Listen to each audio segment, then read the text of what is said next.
पुढील गट क्रमांक 18 गाण्याचे बोल आहेत, अखिल हिंदू विजय ध्वज हा उभवूया पुन्हा.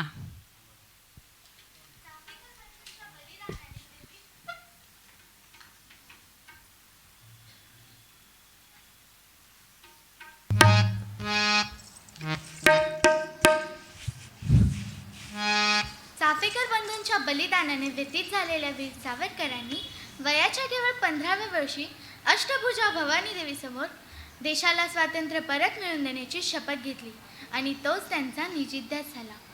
1857चा स्वातंत्र्य समर, 6 सोनेरी पान अशा त्यांच्या ग्रंथांनी क्रांतीचा दिवा सतत पेटता ठेवला.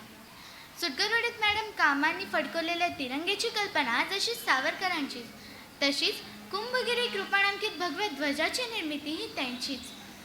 स्वातंत्र्याचा ध्यास धरणाऱ्या वीर सावरकरांचं फक्त एकच सांगणं होतं, विजयाची परंपरा जरी खंडित झाली असली तरी छत्रपती शिवाजी महाराज प्रभू रामचंद्र यांच्याप्रमाणे हाती शस्त्र धरून प्राणपणानं लढून अखिल हिंदू विजय ध्वज हा उभवूया पुन्हा, ध्वज हा उभवूया पुन्हा.